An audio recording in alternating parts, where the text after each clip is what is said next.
first story is titled, Am I the a-hole for saying I don't care about making things better? I, 16 female, live with my dad and his family. My mom died last year. I was raised mostly by her for 10 years because when I was 5, she and my dad broke up and he moved across country to be with his now wife.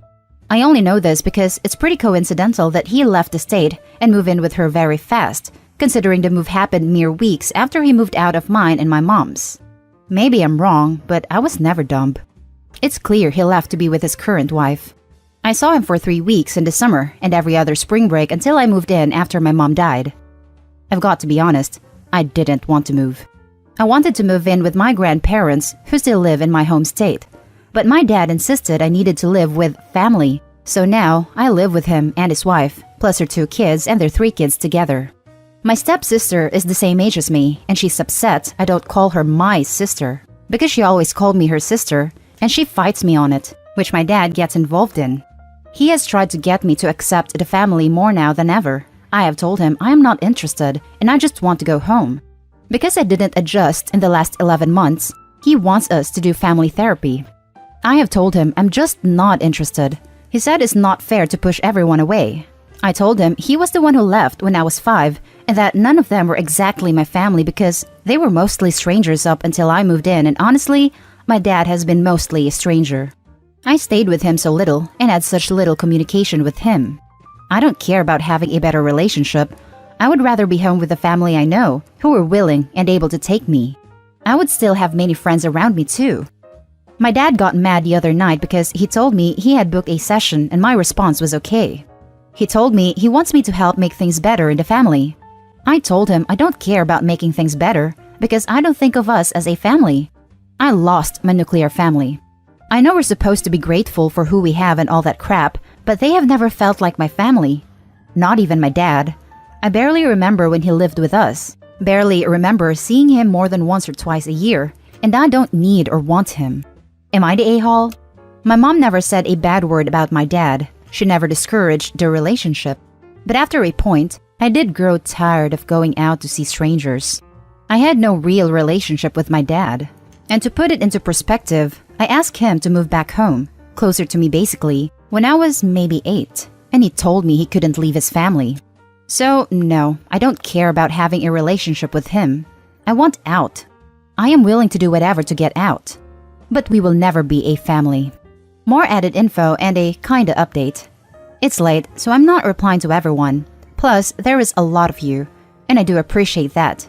Like a lot. I asked my dad about individual therapy like many of you suggested, and he said no. He said it would not help if he and the others weren't involved, so there's that. I also never went along with living here, but I was given no choice. My grandparents tried, and I know they spoke to the woman/social worker who told me I needed to live with him because he is my father and my parent, blah blah blah. I made it very clear I did not want to live with him, but that held no weight with the decision. Now for the top comments. No a-holes here. You're just a kid who's been dealt a crap hand. I don't blame you for being angry and not wanting to put in the work to make this family function. I don't blame your dad for wanting to make it work either. He may have made some really big mistakes, but it sounds very much like he loves you. Go to therapy, if only because you're a teenage girl and that crap is hard enough on its own. I know, I used to be one. I would ask for individual therapy for a bit before family therapy becomes a thing though. It would give you a moment to work through some of your crap before you've got to work through the family stuff. No dude, he could have tried to make it better before her mom died, but he only visited her so often. He's only trying now that she's dead. I doubt his reasons for doing so are as noble as you make them out to be. Family therapy still might be a good call, though.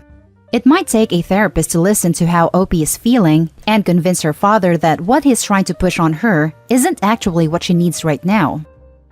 Not the a-hole. I'm so sad for you that you weren't allowed to move in with your grandparents. I mean, your mom died, and then your dad made you move across the country to stay with people you only know from spending a few weeks with them every year. Far from friends and other family that lived closer to where you lived with your mom.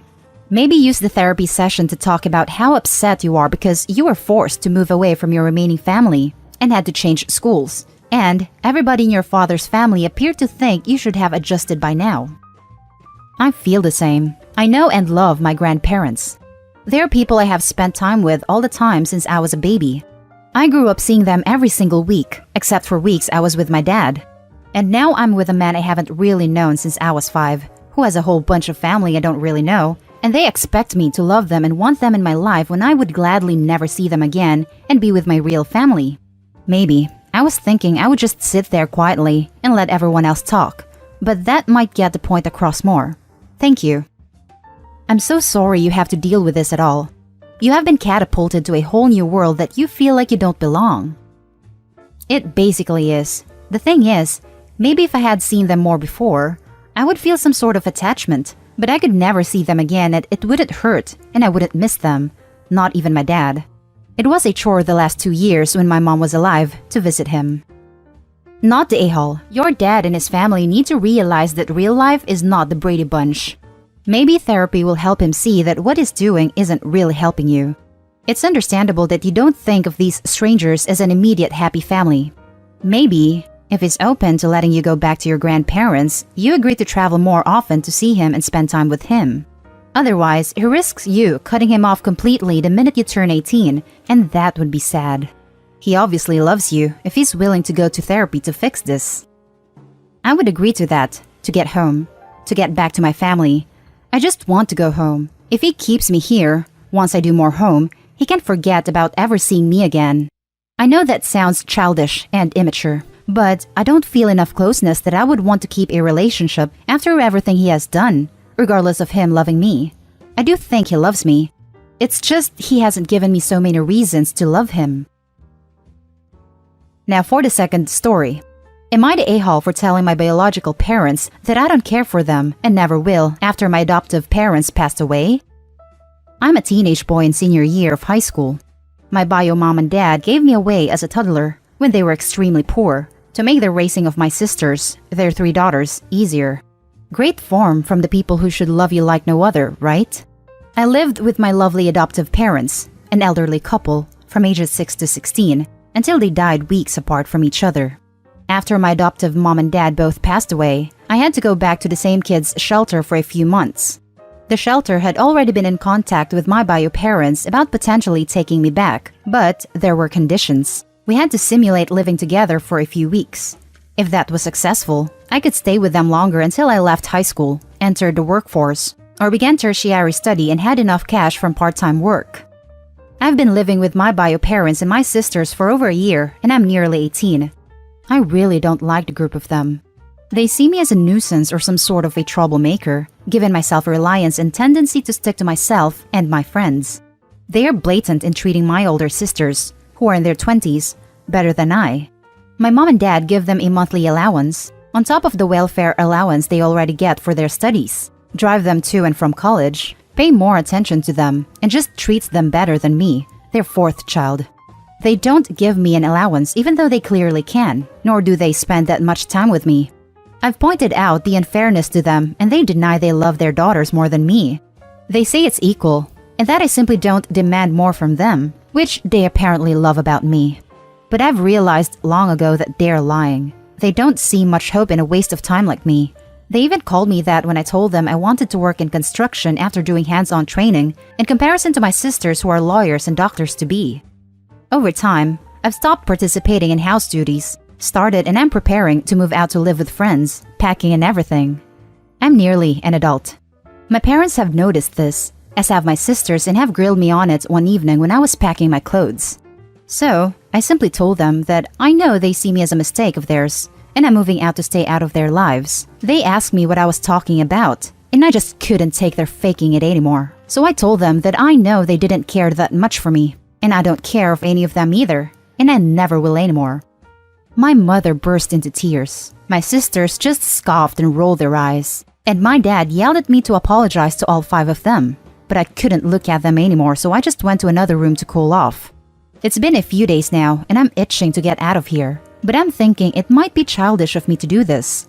Am I the a-hole for saying what I said to my biological parents about my lack of love for them? Now, for the top comments. Not the a-hole. I'm so sorry that you have endured so much rejection and loss. These are horrible conditions for a child to grow up in. I don't think you were wrong for speaking truth to power, but I do believe that once you've moved out, You won't get much, if any, support from these people anymore. So, it will be a hard road for you. Here's my 2 cents about a career in construction. You can go on a site as a laborer, but try to get into a union apprenticeship soon in a construction trade you like: electrician, carpenter, sheet metal worker, etc. Your earnings will be much greater, and I think you will benefit by the training. A construction trade is a very decent way to make a living, but I will warn you that most people in construction do start to have physical problems by age 45 or so, and therefore you should plan all along to move into construction management, estimating, or something more of a desk basis. Learn all you can about the mathematical or computer aspects of the business. Your future is bright. Always remember the kindness of your adoptive parents. Thank you for your kind words and advice. I'll keep it in mind for sure. Architect here. Construction careers can be great options, but definitely go to the actual certified trades route or construction management. There is more flexibility there for you to move into management roles, which are easier on the body if you ever develop physical issues. The millennials have experienced that building some level of flexibility into a career is very advantageous in a way that earlier generations often don't think of. Obviously, you are Gen Z, but I think it will still apply to you. Not the a-hole. The first mistake was not involving a therapist at the very beginning. You were a minor, so this is not your mistake. Losing your adoptive parents like that must have been traumatic, and everything that came after has been just as difficult. Understandably, your relationship with bio family is dysfunctional. You get to choose who you want in your life. If you want to create a bond with bio family, I would only do it if a family therapist were fully involved in the process. There's too much to address on your own. If you don't want to have them in your life, that's fine, and you should feel able to make that decision guilt-free. Being blood-related doesn't mean we owe people anything. That's what we call gaslighting. Your family is gaslighting you to stay so they can continue to emotionally neglect you. It's clear that they've been very neglectful of you from the start. I mean, they gave you away for F's sake. In my opinion, you should leave and never look back, because you're right, they do not care about you. Nope, I think they're gaslighting/projecting to avoid the guilt they should be feeling. OP is a living reminder of all their failures, and they're displacing their anger on him, not the a-hole. I'm so sorry, OP. You deserve better. Not the a-hole. You absolutely aren't selfish whatsoever. You are an adult, and you get to decide who it's worth living in your life. Now, for the last story, am I the a-hole for refusing to pay for my dad's retirement home fees? My parents divorced when I was a baby, but my mom encouraged him to have a good relationship with me. However, my dad was never interested in that. He'd come see me for a few hours on the weekends and call it a day. He wasn't a constant in my life, but I liked him and enjoyed his visits. He remarried shortly after his divorce and had 2 more kids that I would play with occasionally. As I was growing up, he and I had arguments about how he'd treat my siblings and how he treated me. My dad adored his other kids and he'd take them on trips, go to their school events, and pay for whatever they needed. I invited him to all my school plays, graduations, etc. He never came. I won't lie, it hurt. I was his first child, and he didn't seem interested in me. Plus, he was very vocal about his dislike towards my mom, something that I hated because she was the one taking care of me. When I went to college, he agreed to pay half of the expenses. I was thankful for this, and I thanked him each time he'd send a check. He came to my graduation ceremony, and when it was over, said that his responsibilities towards me were over, and he didn't owe me anything anymore. He didn't need to say it, but it was a goodbye. It broke my heart. He didn't return my calls or reach out to me in the following years. Yesterday, I received a call from my brother telling me that my dad's health had deteriorated and the best option for him would be a retirement home. His second wife divorced him too. My dad is on the older side, so I wasn't surprised. My brother spent like half an hour on the phone describing this place that would cover his needs, make him comfortable. Turns out this place is expensive as hell, and he wants us to pay for his stay there. Monthly, I'd be paying around $2,000, so would my siblings. I told him I couldn't afford to pay that amount monthly, much less during a pandemic. He didn't take it well, and shortly after, I received a call from my sis demanding an explanation. I told her that I didn't make enough money to support myself and pay my share for his stay in the home, to which she said that I was ridiculous because I wasn't married nor had any kids. So basically, where was all my money going then? I told them that we could look into other retirement homes or hire a nurse. But apparently, I'm being cruel and ungrateful because our dad deserves the best care he can get, and the home is convenient for all of us. Close enough to our own houses so we can visit him or be there in case of an emergency. I told them that if they were not going to make an effort and look into other options, then I wouldn't either, and I wouldn't pay my share. Before I hung up, my sister told me she'd sue me for negligence. Like, WTF? I don't know how to feel about all of this. He did pay for half of my college tuition, but he was a detached parent who made it very clear that I was more of an economic burden than a child he loved. Am I being ungrateful? Should I suck it up and pay? Am I the a-hole? Now for the top comments. Not the a-hole. Why would your step-siblings expect you to pay an equal share for his care when you did not receive an equal share of his love and attention growing up? They don't seem particularly bothered by your exclusion either, so they can figure it out themselves. Not the a-hole. 1. Either your sister won't sue or won't be successful. 2. You had no obligations to explain why you wouldn't pay. Remember that the next time that you are speaking with siblings. The less that you say, the better. 3. Your dad made a concrete decision to end his financial support of you. Time for you to return the favor. Again, you need not explain your reasoning on this point to anyone at any time. And 4. Siblings picked the home, which means that they picked the price. The price is their responsibility. If you pay any amount, expect aggressive communications as to why you aren't paying more. No good can come of it, and it will likely lead a lot of grief for you. Thank you. I'm worried about the lawsuit. Is it possible for her to actually sue me? Is there any leg ground to it? I can't see what she'd sue you for. You've done nothing illegal in saying you won't pay your share, unless there's some legal agreement you haven't mentioned. Don't waste your money on a lawyer unless you receive papers.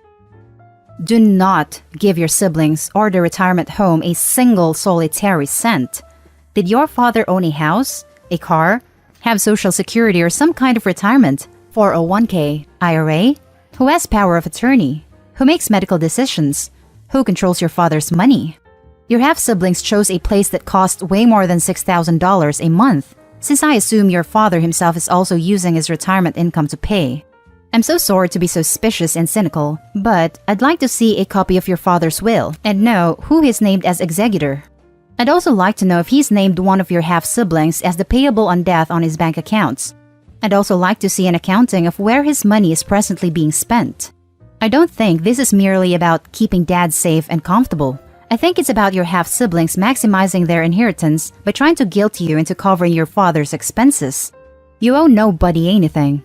Not the a-hole. Don't give them a cent. I never thought of all that. My dad isn't rich by any extent. So I'm guessing that if he is paying something, it's the bare minimum. I'm pretty sure I'm not included in his will, and I have no idea who's responsible for his money. Probably my sister. She's his second child. Now that I think about it, he did get hit economically when he divorced his second wife, and maybe that's why they're reaching out to me for money. And that's the end of this video, folks. As always, leave a comment and hit like and subscribe. And if you want more of this content, turn your notification on to get updated on the latest videos. And I'll catch you in the next one. Stay safe.